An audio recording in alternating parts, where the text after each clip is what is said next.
امید رواندی سال 1979 لکرکوک باشور کردستان اجدایک بویه. سال 1997 کوچبری سوئد بویه و خواندن خواه بردوام کریه. تا بری که در باسی زانینگه ببه گلک جاران امید خلات ماتیماتیک ورگرتنه ده آسته دویستان ناوندی ده لباجار وستروس و اسکیلستونه. سال 2007 خواندن اندازیاری سیویل ده فیزیکا تکنیکی ده بسری کریه. 2009 ماستر دزانستین جواکی بشی سروکایتی دور گرتیه. امید نها خریکی نامه ماستر ده فیلوسوفیا زانسته ده. بینرین برز افدم و همودمین و بخیر. زحمت مروجیانا هیرود برچوار درباس که به کهربا. کهربا نو و کهربا نوبار چیه؟ چافکانین کهربای وشکو ورن. جبو پیش سازی، جبو ناو ماله، گرم کرن و سار کرنه و جبو همو جورین جیانه کهربا. میوان می ایرو کاک امید اندازیاره د فیزیا دا بشه مولیداتان دا. گلک پرسان اما جه بکن ام نهار لباخچه که جباخچین باجار وستروس لگل کاک امید رونشتینه. تو بخیر هاتی پیش اکران کردستان تیوی کاک امید. سپاس کاک امید دو دانه ماستر هنه بشه هانی تنهاتی دا کاردکی ماستر فیزیا. ماستر تا درباره چه ده؟ ام یکمیان اندازیاری که سالی 2007 کمپانیای کانتال که دروستکاری جور متال چی تایبتیه تکلاوی آسون و کروم و آلومینیوم پیوستیان بو که زانیاری چی زیاتریان هبه ل تیگیشنی چی زیاتریان هبه ل فنومنی سوانوا لقال لیکخشانه پیوستیان بوش بو که بتوانی درباره ام دو فنومنام دو ظاهره زیاتر زانیاری پیدا بکن و لهمان کاتشا آمریک دروست بکن بو قیاسی یعنی بابلین پیوریک به بو سوانو و لیکخشان بو مشان پیوستیان بو بزانن او فاکتورانی که تأثیری هی کاریگری هی لسرم دو ظاهره چیه بو شوی دستمان بکارک کرد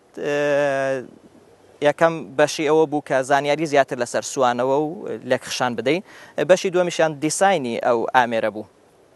آمره بوان درست کردوه سرتا وقت بودم دیساین کرا بلام وقتی ترخان کرا و 6 مانگ بو با 4 مانگ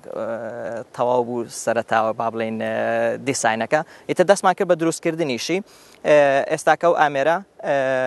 بکارده لمختبری او شرکیه بو وەک پێوەرێک بۆ سوانەوە و لێکخشان لەژێر تاسیری با بڵێن پلەی گەرمایی بەرزە 1000 بۆ 1200 دەرەجە لەگەڵ با بڵێن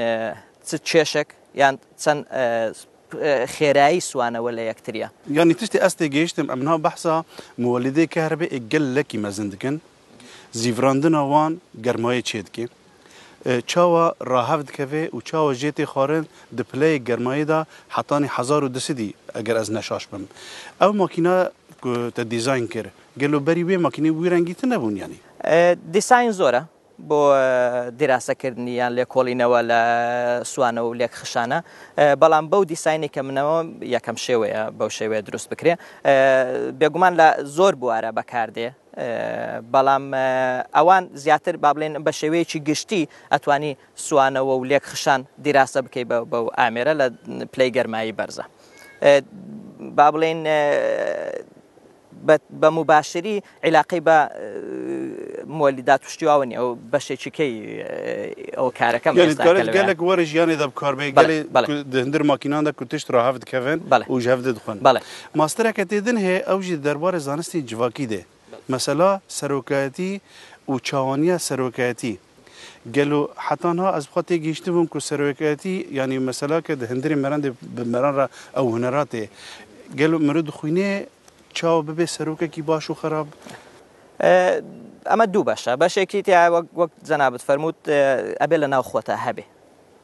زوره کاریگری که بر ناو خوته که بتوانی وقت رولی سرکردایتی ببینی باشه چی کشه اتوانی پری پی بده اتوانی تطویری پی بکی اتوانی لسری بخوانی توشتی تازه فیر ببیو بزانی چونیتی برای وبردن چونه باش من اوی بابلین لکومال ناسیه با اختصاصی لیدرشپ یان بابلین لیدرشپ یان قیاده لسر او بو چون بتوانی دسته کارجری چالاکتر بکەیت. بۆ ئەمەش چەند فاکتەرە لە دوای دراسەیەکی زۆر دەستنیشانی ئەو فاکتەراناکێ کە کاریگەریان هەیە لەسەر چالاکی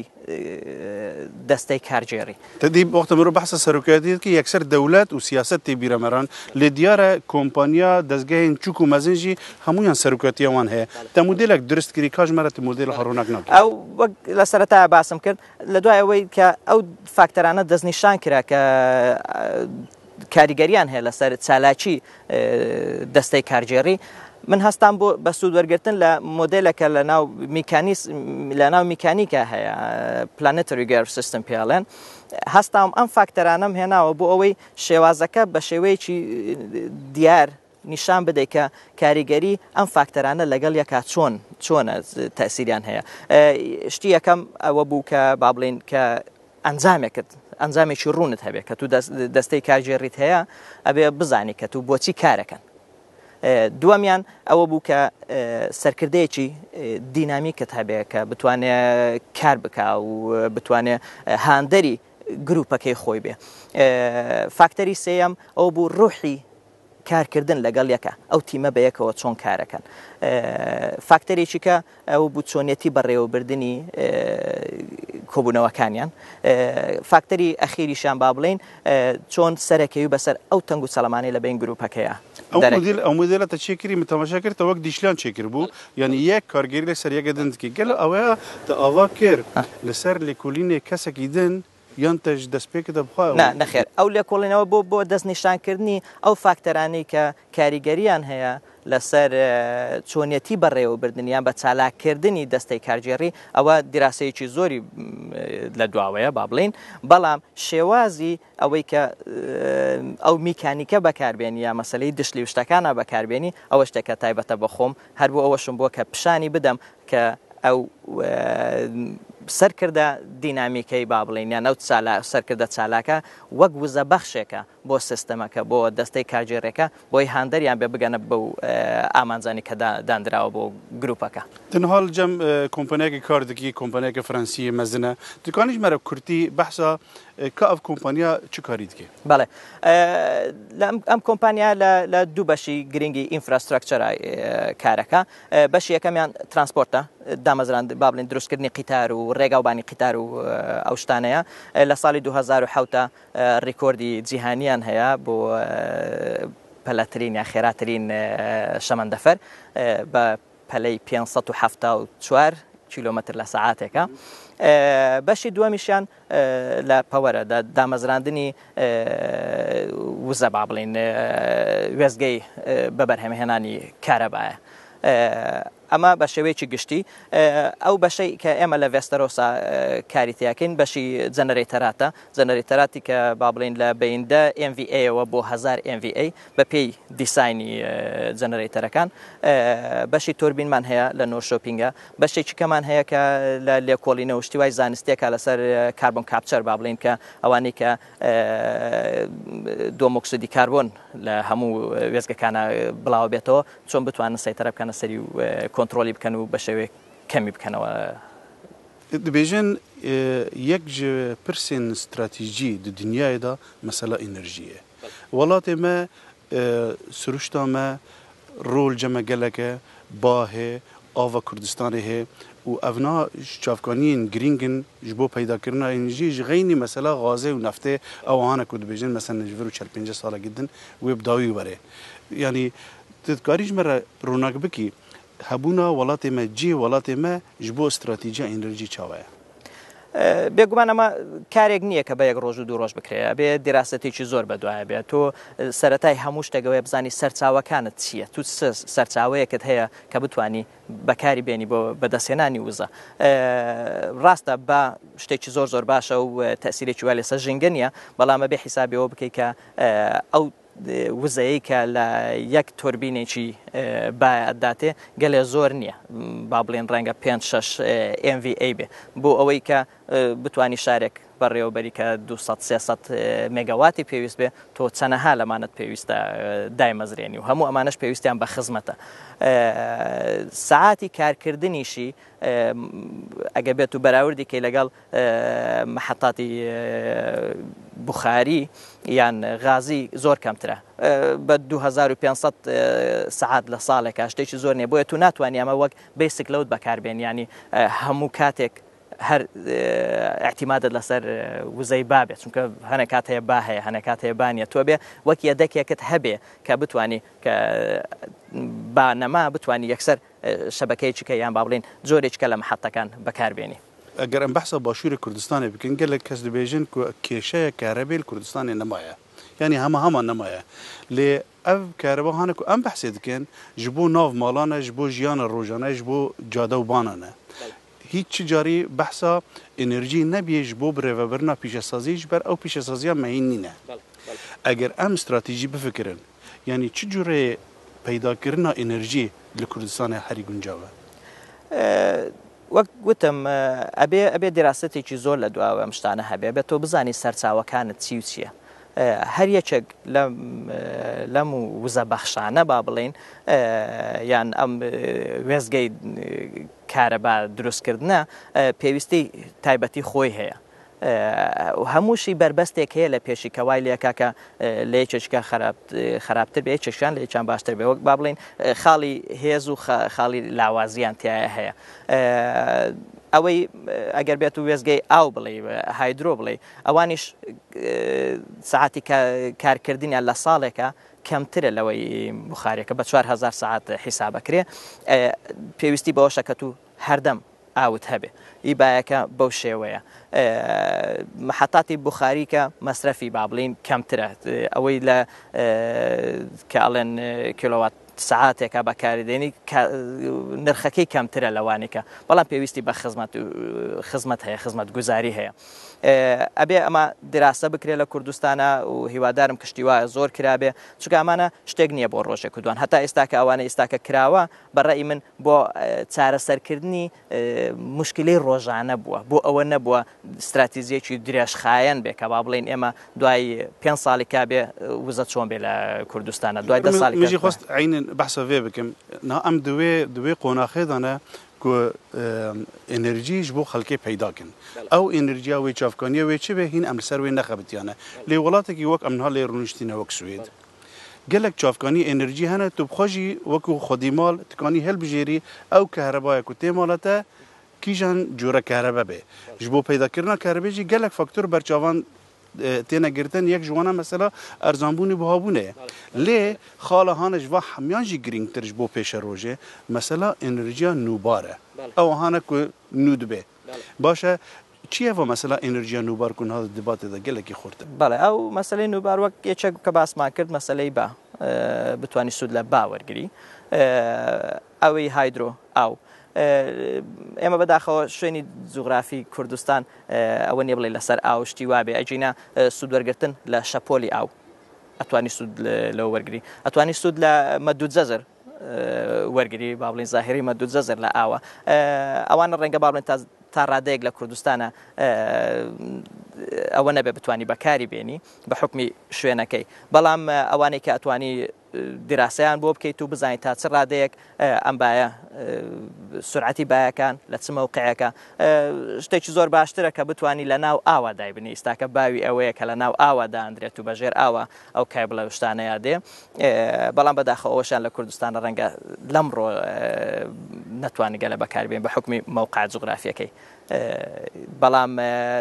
پێویستی بە دیراسەیە بزانی ئەم شتانە تا چ ڕادەیەک ئەتوانی سوودی لێ ببینی ئەمنها بێنڤەدانێکی بدن تەماشەوانین بەڕێز ئەمنها بێنڤەدانێکی دن پشترا گەل کاک ئومێد ئەم گوتوبێژە خوا بەردەوام دکەن لە بەندامە بن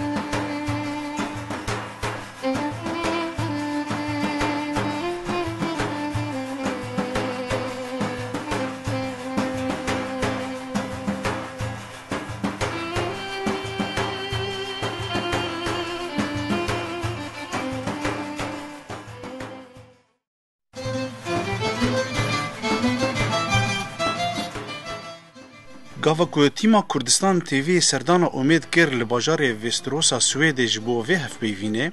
dema bernameyê têrê nedikir ku ev ciwanê tije enerjî ku bi vî temenê xwe dikarî du pileyên master wergire û li ser ya sêmîn bixebite hemû bîr û boçînên xwe wîne ziman. جبرکو امید کارمند کمپانیا فرانسی آلستومه اف کمپانیا لگلک ولاتین جهان دوار انرژی جنراتور و ترانسپورت ده کار دکه وی گلک بیرو بوچینین بالکش ده درباره پاشروژا انرژی ده بگشتی و انرژی لروجلاتا ناوین بتایبتی هبون. لیا هری گرینگ بو امید پاشروژا انرژی لکردستانی بو. جبرکو زانیارین وین برفرد ده درباره بریو برنه ده یانجی سروکاتی ده هبون دواره هنرا بریو برنا جیوینان ده امید گرانی ده ده پروتوکولین جیوینان و ارشیف کرنا وان پروتوکولان.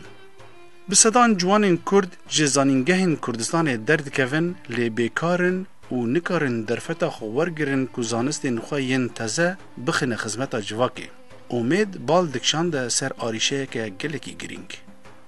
جبرکو باشور کردستان گاو بگاو لسر لنگ خواد سکنه و پیمان جور بجور به کمپانیای ناونتویر مورد که جه حکومت هریما کردستان تی خواستن که مرجان دین سر وان کمپانیان جبو پسپورن جوان آمده بکن و هر وها کار بدن پسپورن جوان ین کردستانه هم جبو ازمون وان چه ببه و هم جبو که بکیری جواکی بین و ده پاش روژه ده جه وان کمپانیان بگرن. ولاتین اوروپی پلان الپیش خودانینه جبو او انرژی هان نوبار حتی 5 سالی 6 سالی پیش ما نسبتا که جه داخل. بله. چه مسئله اویا؟ او همو مسئله که زیاتر اگرتو بو اوی که بتوانی بابلین او نسبتی دو مکسودی کربن کم بکیتوا ل 2015 حتی 2020 ابي وەک شەرتێک دانراو لە وڵاتە ئەوروپیەکان کە 20% هەموو وزەکان لە لەو سەرچاوانەوە بێ کە تەسیری لەسەر ژینگە کەمە لە 2015 8.5 با بڵین نسبەی ئەو وزانەی کە لەو بواران با بڵین لەو سەرچاوانەوە بەدەسەهات هەتا 2020 بێ بگاتە لە 120 لەو 120 یەک لەسەر 5 با بڵین 120 ئەو لە 120 ئەبێ لە باوە بێ و بەنسبەت سویدیشەوە ئەکا بێ لە 149 وزەکانی سوید لەو سەرچاوانەوە بێ. گەلو چه پلانی نەتەوەی یەکگرتووی تنەنە ji بۆ ئالیکاریە وڵاتی جیهانە سێەم ئەگەر بخوازن ئەنرژیە نوبار بکاربێنن؟ یارمەتیدان هەیە بەڵام ئەوە ئێمە باسی ئەو منەزەمەی IEA ئەکەین ئەوان با بڵێن هەر فترە توانن شت بڵاو بکەنەوە کە بەرهەمهێنانی وزە چەندێکە و گەیشتۆتە چاستێک و ئەو با بڵێن چ داواکاریەکیان هەیە لەسەری بۆ ئەوەی بتوانی ئەو نسبەی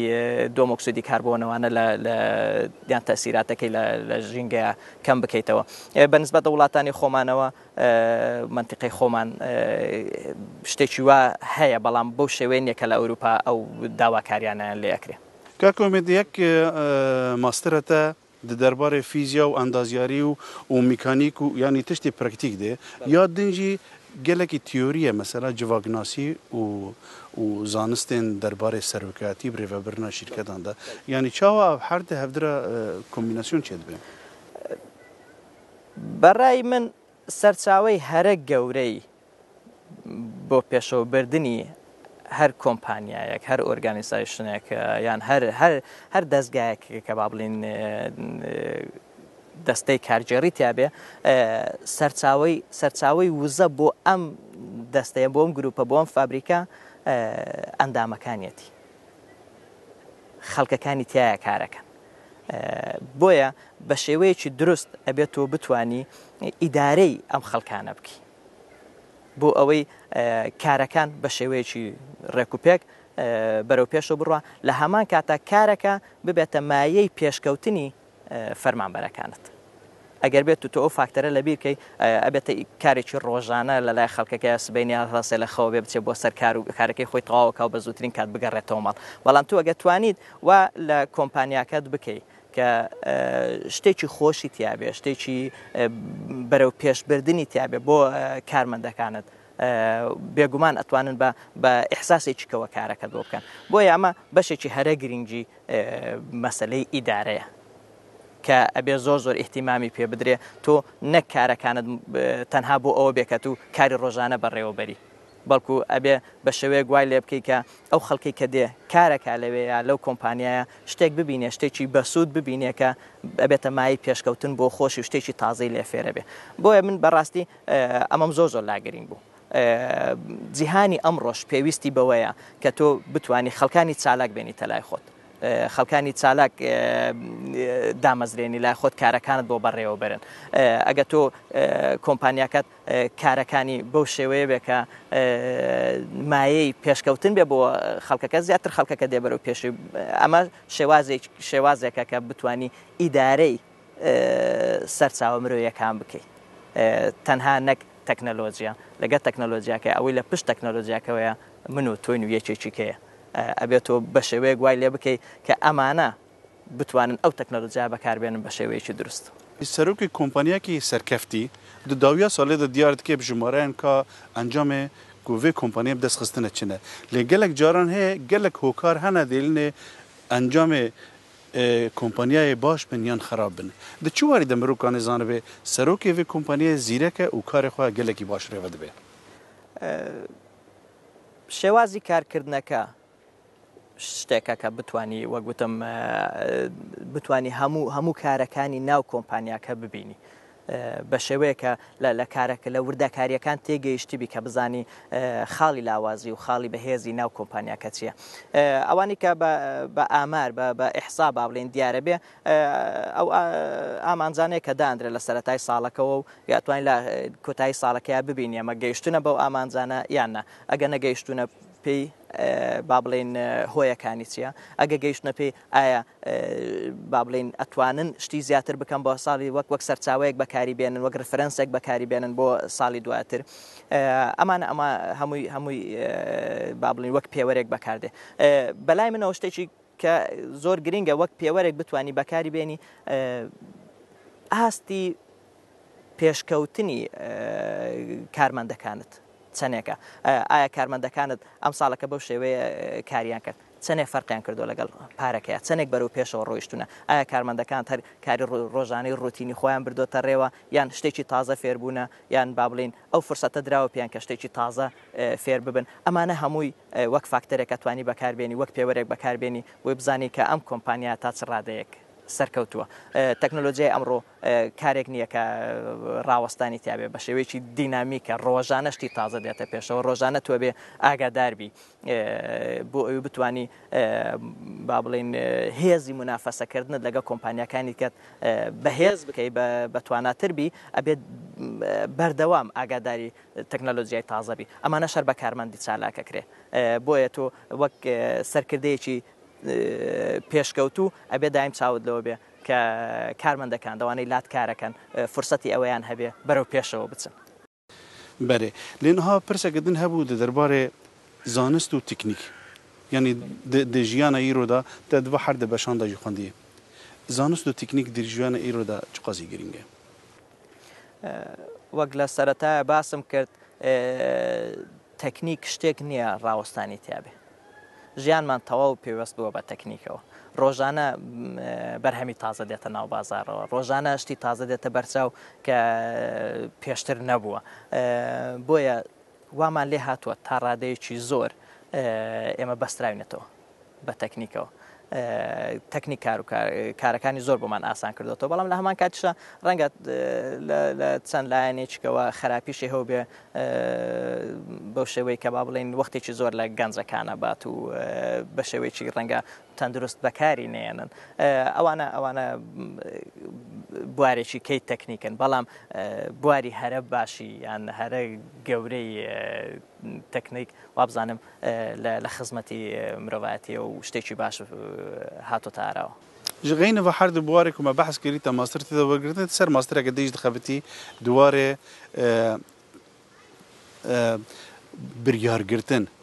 نەزەریە بریارگرتنێ چییە؟ نظریی بریارگرتن بەشێکە لە فەلسەفەی زانست و تەکنەلۆجیا کە با بڵین ماستەری سێمم لە سەرەتی بریارگرتن نەزەریاتی هەیە کۆمەڵە نەزەریاتێکە کە با بڵین کار ئاسانیەکە بۆی بگەیتە بڕیارێکی دروست دوو شێواز هەیە لێرانەیە کە باسەکرێت کە باز لە نەزەریاتی بڕیاردانەکرێ بەشی نۆرمەتیڤی هەیە دیسکرپتیڤژی هەیە ئەو نۆرمەتیڤ ئەوەیە کە تو بتانی هەموو ئەو فاکتەرانەی کە بناغەی بڕیارەکەتی لەسەردەی بناغی بڕیارەکەیە ئەو فاکتەرانە شیکێتەوە نورماتيف از خازم بس هنگی ولی روناق بكم نورماتيف يعني وكم بعربي جارنا دبيجن المثل الأعلى بشك هيك كسك ناق هذا أو جار دبيجن نورماتيف يعني بيوش ناقك مرو بكار بيجيور مرو ختم دبيفيت شخص مرو نزيكي ويا بله إذا أو بابلين كبكاري ديني وقرفرنسك بكاري ديني تو أزاني أجا برياركت بمشي ويك بيه أما جيشتوتا توب يعني جيشتوتا أصلي هرا برزي أو ديسكريبتيف أو بريارة لأرزي واقع دراوة إذا تو أم نورماتيفا وقت بيوريك بكارديني بزاني أم ديسكريبتيفا تاثر عليك براورد كردن لقاليا تأستيشي بريارة نورماتيفا كيا بۆیە ئێستا ئەگە با بڵێن بیبەستینەوە بە نمونەی کارەبا لە کوردستانە کوردستان هەڵەسێ بە دیراسەکردنی سەرچاوەکانی وزە لە کوردستانە هەڵەسێ با بڵێن ئەڵێ ئەگە بێت لە توربیناتی غازی بەکاری بێنین لە توربیناتی هەڵم بخاری یان با یان ئاو ئەمانە هەر کەسە و خاڵی لاواز و خاڵی بەهێزی خۆیان هەیە ئەمانە هەمووی دائنەی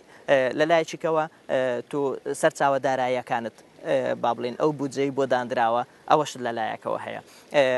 هەنێشتی کە هەیە با بڵێن باری ئەمنی ینی تۆ ئەگەر بتەوێت با بڵێن لە کوردستانە سوود لە وزەینەوەی وەرگری تا چ ڕادێت تەئسیری هەیە ئەگە تو چەند توربینی هەوات هەبێ چەنەها دانت پێویستە بۆی بگەیتە ئاستێک لە وزەیە ئەتوانی با بڵێن لە چەند شوێنەدایان بنێت و شوێنەکانی لەباری ئەمنیە چۆنە ئەمانە هەمووی فاکتەرن با بڵێن تو ئەمانە هەمووی ئەتوانی بکەیتە ماتریسێک ژمارەیان بۆ دابنەی ئەجا نەزەریەی با بڵێن بڕیاردانەکە شتێک هەیە تو ئەتوانی با بڵێن یان قانزازەکەت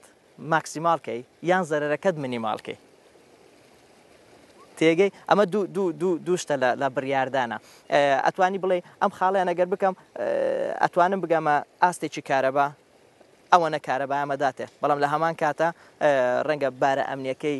گەلێ باش نەبێ بۆ کوردستان دارایەکەشمان دەری نایانێ بۆمان ئەبێ با بڵێن واز لەمەیان بێنین بەشێککە هەیە وزەکەی ڕەنگە کەمتر بێ خزمەت گوزارێکی زیاتری پێویست بێ بەڵام بارە ئەمنیەکەی ڕەنگە باشتر بێ بتوانین لە چەند شوێنێکا دای بنێ ئەمانە هەمووی خاڵە یانی تۆ ئەگەر با بڵین وەک ژمارەتدا پێیان ئەتوانی بگەیتە بڕیارێکی تەندروست ئەوە نۆرماتیڤەکەیەتی کە ئەمە دانا با بڵێن ئەزانی وەک ڕفرەنسێک ئەتوانی وەک ڕفرەنسێک بەکاری بێنی بۆ ئەو بڕیاری کە لە ئەرزی واقع ئادرێت چەنەها فاکتەری کە هەیە کە کاریگەری هەیە لەسەر بڕیارەکەت بۆی بزانی تا چ ڕادێک تو سەرکەوتو بیتە لە بڕیاردانەکەی gelekî spas beşdarî programa me kir kak Omêd û gelekî spas ji bînerên Kurdistan TV re ku hetana hûn pêş ekranê meman rexne û têbîniyên xwe bişînin ser av adresa ku li binê şaşê derdiçe û heta programeke din her şad û bextewar bin.